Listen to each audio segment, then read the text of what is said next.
Fire ignite within me, just as I am forever sad. Dungeons and Dragons. That game the kids on Stranger Things play. Today we are creating characters and we are going to play Dungeons and Dragons for the very first time. Are you ready to be a hero, Zachary? Oh my God. Yeah. Wow, I've been waiting for that question all my life.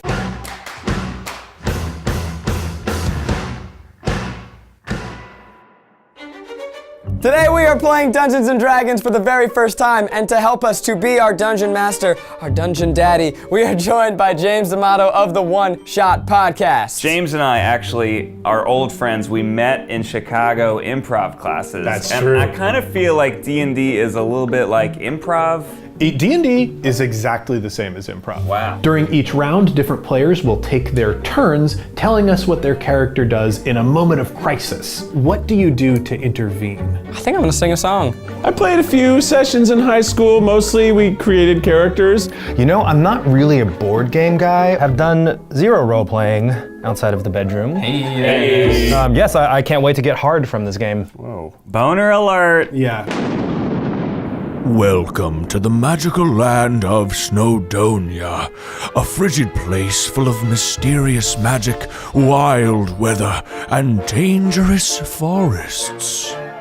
It sounds sexy. Sounds like Seattle. You guys are the heroes. So imagine this is a TV show that's improvised where I am the director, producer, and cast and crew all rolled into one.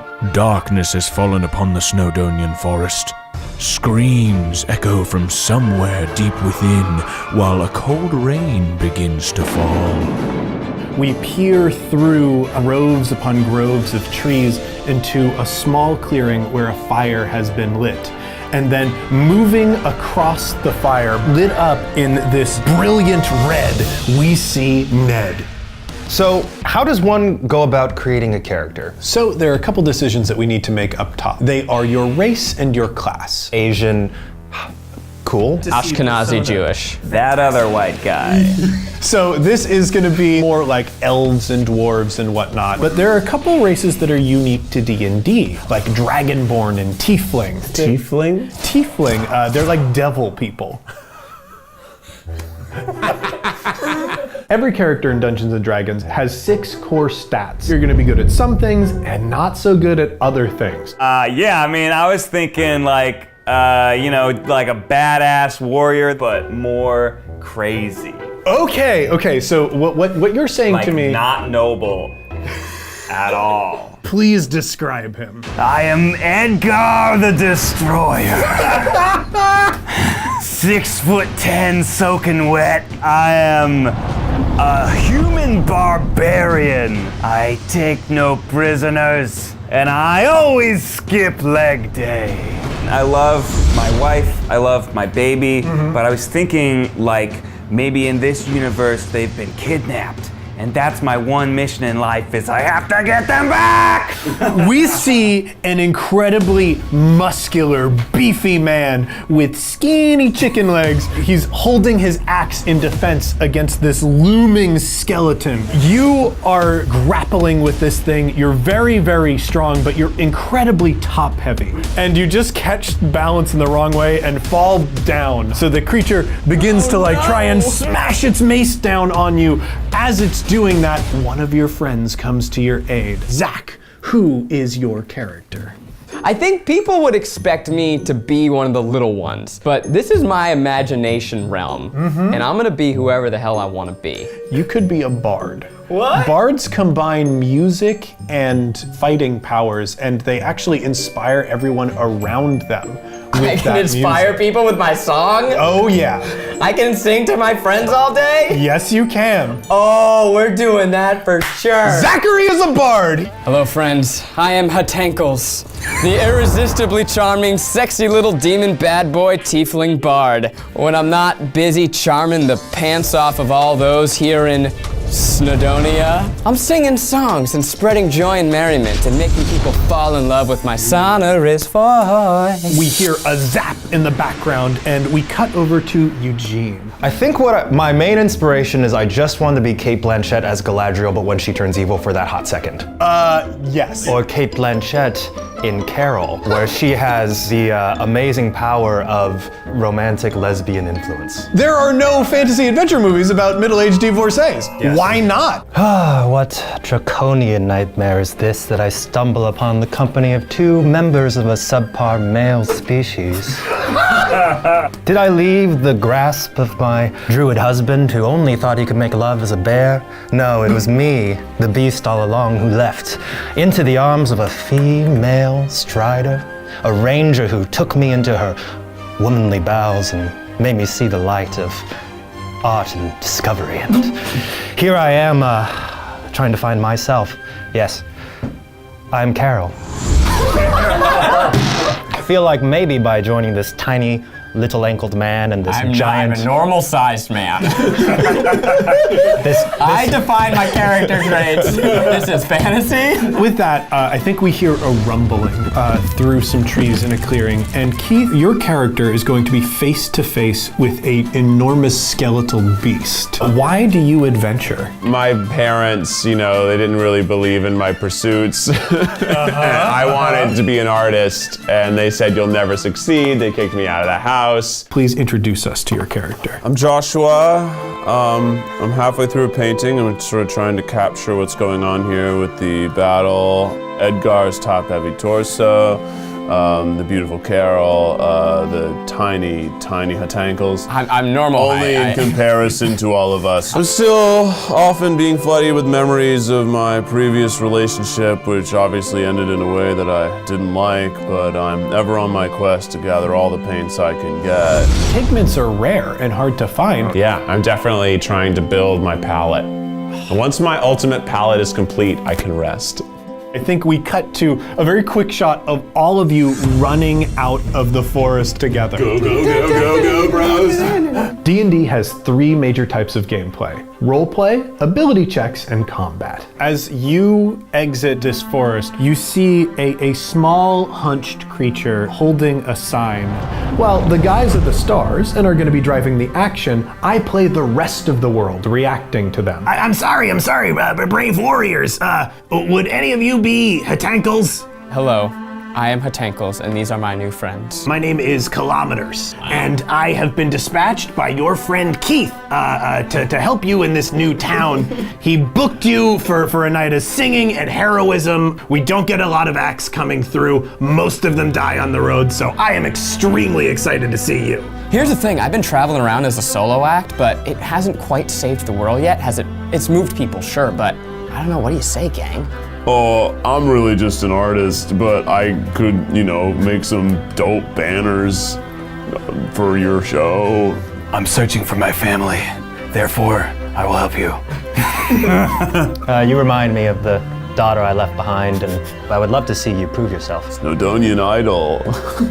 I've prepared a few things for my story, but if I know the guys, they're gonna go off book, and I can't wait to see what they do. I can't tell you how great this is. I'm so excited to welcome you into our community that has been plagued by a terrible crimson mist. It rolls in through town and it causes all kinds of chaos, summoning large, terrible monsters and really just racking our community. Carol hasn't had a crimson mist since her mid-40s.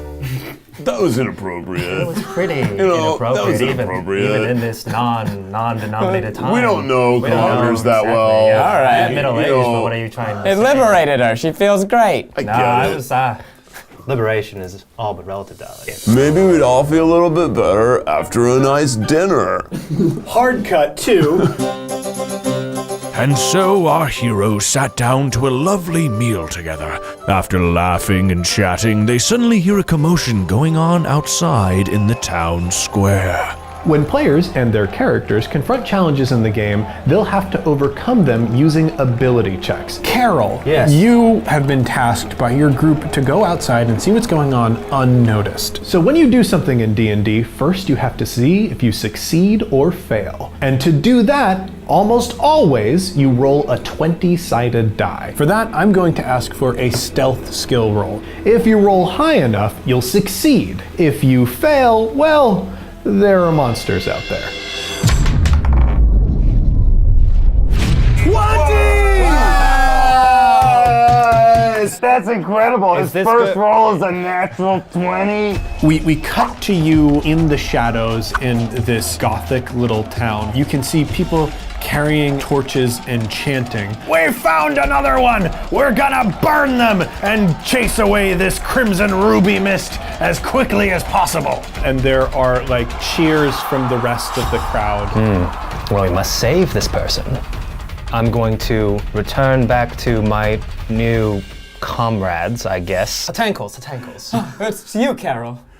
They've got a poor soul out there, chained up to manacles. How many of them are there? Upwards of 55. Doesn't matter. I will do it. Edgar, I would like you to burst out and roll an intimidation check. 3.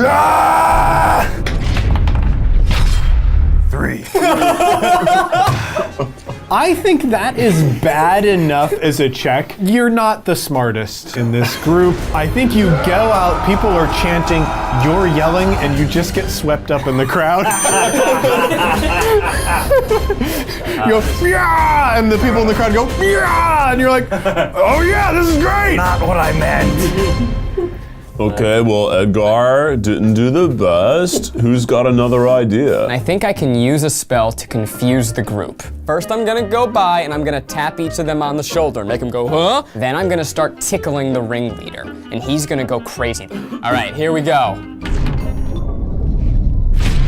Oofa doofa. So there's this beautiful green, this like light green hand that you summon up into the air. It's moving along the ground like the Thing from Addams Family, and somebody goes, hey, wait a minute. That one over there's made a green magical hand appear. It's another witch. Get him! No! And I think Edgar is going to run over, grab Tankles, and like lift him in the air. I gotta know where the witch! Wow, you must be so strong because I'm normally sized human being. And so for you to be able to carry me is incredible. I am so strong, yes, thank you. Well, okay, so if we assess the situation, aggression didn't work, trickery didn't work, maybe we should just try to talk to them? So this sounds like a persuasion roll to me. A 3, so I don't know. I don't know. Okay, we got a 6. Guys, we have to get along. You can't be so stupid and spend all your time fighting each other. Are you even listening to me? What's wrong with all of you? Sit down, pay attention, and let's stop being a mob. Well, he's not a witch, but it is a very condescending dragon. Can we just maybe add him to the fire too? And everybody like kind of murmurs in agreement, and they like go to grab you, and suddenly you are next to Hatankles, the poor soul who was being tried earlier, and your friend Edgar is there. I feel like I need to go divert their anger towards someone else. All right, roll your deception. Come on, Carol. Oh, come on, Carol. 16 is the base roll. What's your... Stealth is +8. Yeah, so that's 24, which is really good. You are going to tell a very convincing lie that is going to get you close to the ringleader of this group of people. Well, I first let him look at me from behind to catch his attention. And when he's hypnotized by my form, I catch him and I get him right in the gut. So you stab him? Oh yes, I stab you. I stab. Full on stab. All right, so then I think I'm gonna need you all to roll for initiative as we enter a formal combat. Oh shit. In combat, we break down the action of play moment to moment. Everything takes place in rounds, which are small increments of time that we've zoomed in on so that we can really get a sense of what the action is. Once you've rolled your 20-sided die to determine whether or not you hit, you'll roll damage dice, which can be of different die sizes to determine how effective your hit was.